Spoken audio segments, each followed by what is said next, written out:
Obviously, we just came off a bye week, and I thought we got some things done. We're still kind of, obviously in the training camp mode with this team. Week one we played 10 true freshmen and 23 guys that had never taken a snap in a college football game. So anytime you have those kind of numbers on your team, I think what you're trying to do is find a way to get guys better each day, each week. And I think that's going to be the process through the early part of this season. So bye week last week was a lot about fundamentals and a lot about technique and getting better individually and obviously in units and as a team as a whole. So we're looking forward to the start of our round 2 week against a top 25 team. And we're excited about the preparation that's going to take place today, tomorrow, Thursday, and Friday as we take a flight to Fayetteville and play against a tough opponent. Open it up. Coach, coming out of the game against Ohio, and this is Who? Coming out of Ohio. that first game, That's been like a year ago. but it seems like it. But one of the points of emphasis I know you've talked about with the lines, defensive line, offensive line. Over the course of the last 10 days or so, have you seen improvement?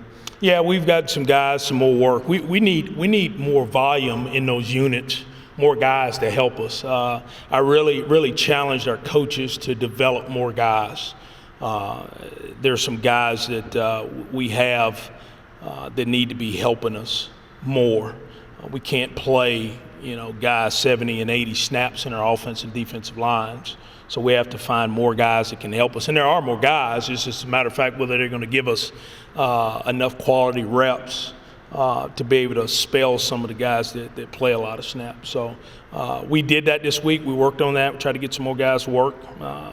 We're not there yet, but we're again, the challenges to our coaching staff is to develop more guys in their units. Coach, what did that win mean for? What win?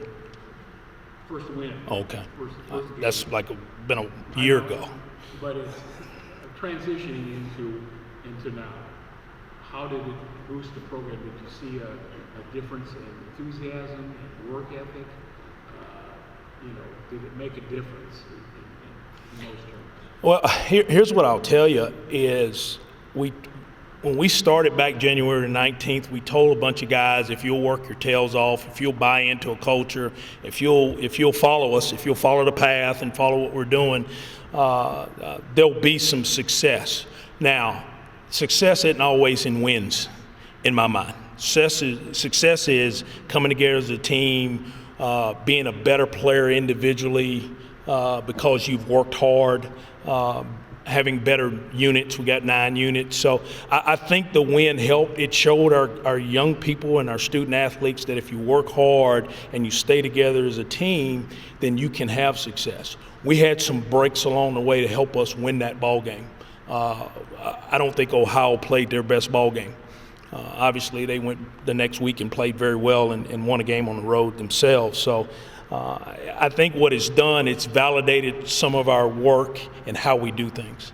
There wasn't a perceptible change in improvement or just change in attitude, enthusiasm, confidence. Did you see any? I don't know if that's benefit or not. Why weren't they working that way in the first place is what I look at. So, no. I hope our kids have been working that way all along because that's what we demand. That's what we expect. Those are part of the expectations every day we go to work anyway. So, no, I wouldn't expect them to say, oh, yeah, now, well, let's go play real hard now. No, that's not kind of how we do things. How big of a factor do you think tempo plays with knowing Arkansas, they're okay with 30 to 40 minutes of possession and virtually the opposite of you guys who want to go. They're okay with grinding things to a halt. How bad do you think tempo is going to affect? I think that's how they play the game. You look at their La Tech game, you look at their TCU game, and I go back to the first game. I look at the La Tech game. La Tech only had the ball 50 some odd plays, which is not what they want to do. Arkansas was content in what they do offensively to take the ball and grind it down the field. If they kick field goals, great. If they don't, it doesn't matter. They're just trying to eat clock up to keep it away from a tempo offense. So the challenge for us is to get the ball back to the offense so we can go tempo and get more than 4, 5, 6, 7 possessions a game. We want to try to, get a number of possessions and a number of plays. Again, our goal is to be up in the 80s with number of plays, so that's going to be a goal for us. Coach, you just mentioned Arkansas's offense. I watched the game against TCU. I saw, in terms of formations, personnel, I saw 22, 12, 21. Yeah. Coach Bielema likes to change things up. So how does that impact the preparation for Saturday? Oh, it impacts it a bunch. Dan Enos, who was a head coach at Central Michigan, and Dan's a very good coach. I think Brett did a great job of hiring him and doing what they do because they have similar philosophies. They want to be able to run the ball. They want to be physical up front in the offensive line. They want to run the zone inside and outside, run gap scheme powers, and they want to do it out of a bunch of different formations and personnel groups, which forces you to adjust to those formations.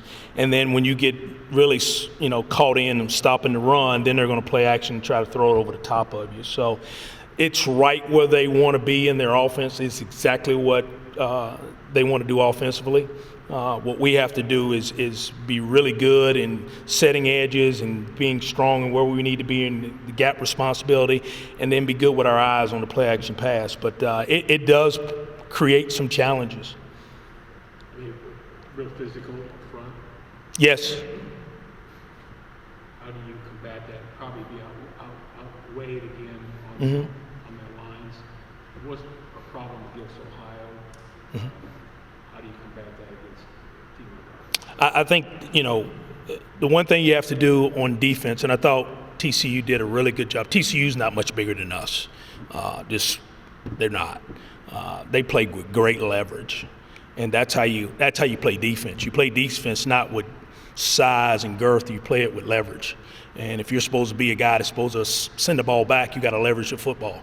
If you're supposed to spill the ball outside, you're supposed to spill the ball outside. So you have to do your gap responsibility. Obviously, they're going to outweigh you. The key is getting off the field so you're not getting worn down. What teams like Arkansas do is they wear you down.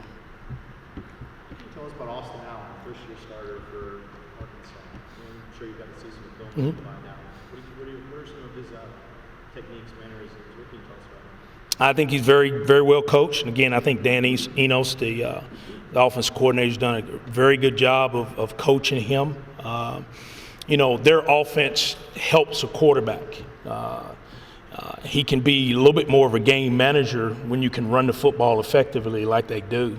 And you don't have to make as many reads down the field if you're running the ball well and you can play action pass and you're going to get one-on-one coverage because you got 8, 9 guys at the line of scrimmage trying to stop the run. So, but he is very accurate. I thought he did a great job this past Saturday against TCU.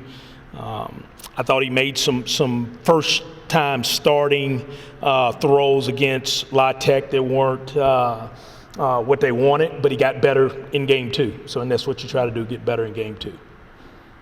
Coach, this is clearly a young football team, as we've established. Athens was a good atmosphere. I think they had 25,000.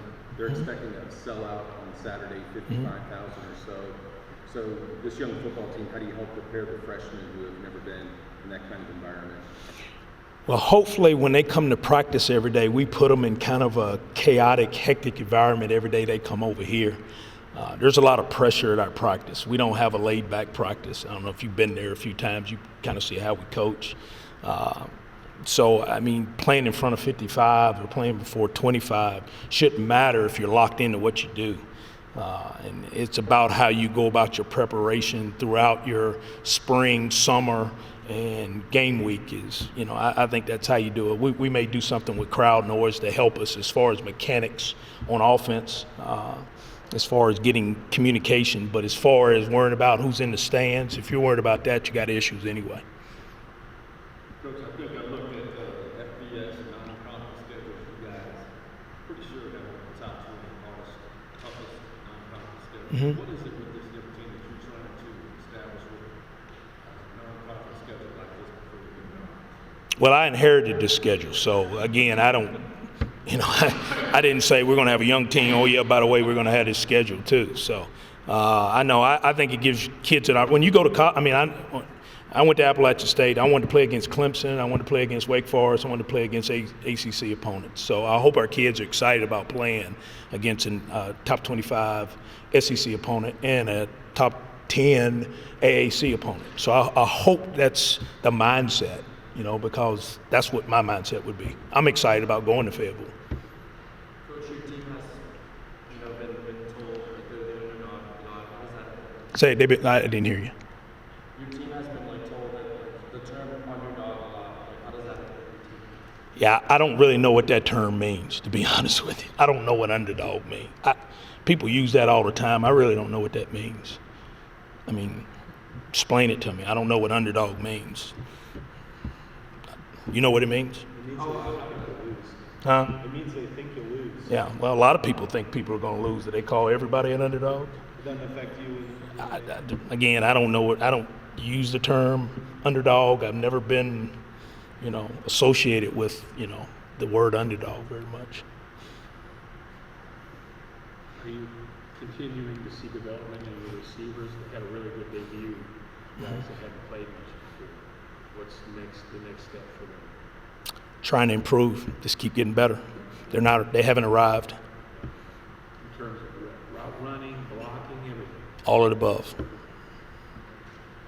You guys, I'm sorry, go ahead.